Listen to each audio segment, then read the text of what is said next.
So what's going on, guys? My name is MrDalekJD, and in this video we're going to be talking about Infinite Warfare Zombies and its first DLC pack. Now I know you're probably thinking, it's not even been out for a month yet, why on earth are you talking about DLC? It is literally so far away, you are just being ridiculous here.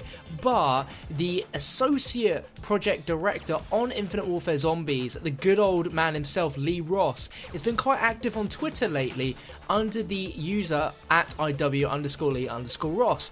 And a few days ago, someone tweeted him saying, "Do you have a release date for DLC 1? By the way, love the new game mode, it's amazing." And he replied, January 31st, first on PlayStation 4 and PlayStation Pro.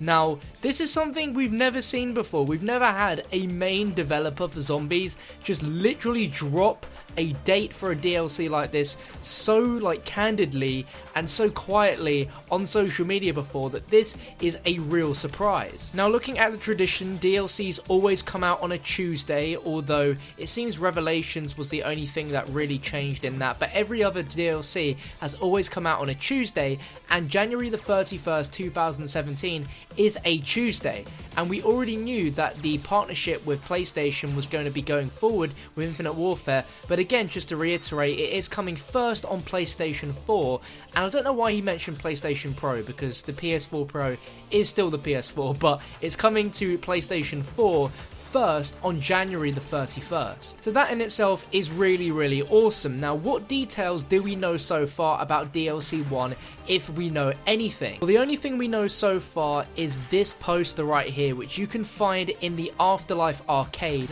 and it's hiding there behind some of these machines. It's on a frame and it's really hard to see, but this inside of the game's files is called DLC 1. Now, what is skeptical is there's models and folders in the textures for a poster for every single DLC, with the placeholder names as DLC 1 all the way up to DLC 4, but this image appears for each one of them, so it's most likely as a placeholder for those DLCs, but we can sort of expect this to be a thing which is going to be relevant to the first DLC map. Now, Lacking a Good Name on Reddit also points out that this is the only movie poster which doesn't have a name of the movie. There's tons of other posters inside the Afterlife arcade of movies directed by Willard Wyler, but this one doesn't have a name, and this is the only movie poster as well that has the same name of our characters' voice actors at the bottom of it, like Zombies in Spaceland. So with that information in mind, and this poster being what we think it's going to be, confirms that for DLC 1 and probably all the DLC leading from that,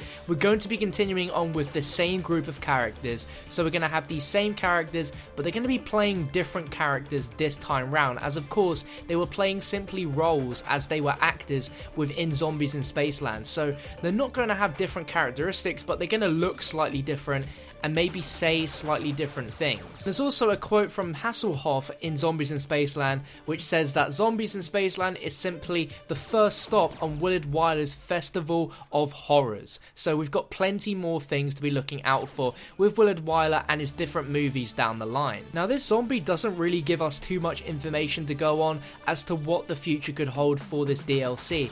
It definitely doesn't look like an 80s sort of zombified zombie. It looks like a more modern day, but you can tell where its neck area is and its body near the shoulders. A lot of the skin is like sagging and ripped, and you can see the flesh exposed underneath. I've no idea what that could symbolize, but if you guys have any ideas at all, please drop them down below in the comment section of what you want to see as a DLC 1 theme map. Now, last year PlayStation held an event called the PlayStation Experience, which they're holding literally next week, and in that they unveiled the first DLC pack, where we simply got the poster image for it, and it wasn't until a few weeks, maybe just after Christmas, where we saw the first behind the scenes for Horizon Drac, and that's possibly the way it's going to be this time around as well. The way that Activision do their marketing is they always hype up the first DLC pack as the most important one and focus all their time and energy into making it really enticing by having tons and tons of build-up trailers before we get the real thing, so we can honestly expect something like that this time round, and I really hope we do. But Lee Ross is a straight savage by teasing stuff like this without us even really realizing. It's so crazy. So a big shout out to him for doing this. I mean, it's not every day that we see a main developer for zombies just drop something like that, but who knows, maybe down the line he might drop even more hints. I've no idea. But if you guys enjoyed the video, be sure to smash that like button, subscribe to keep yourself up to date with the latest Infinite Warfare Zombies information leading up to this first DLC, and of course all future DLCs as well. I'll be covering all of those on my channel. If you guys enjoyed, let me know and I'll catch you next time.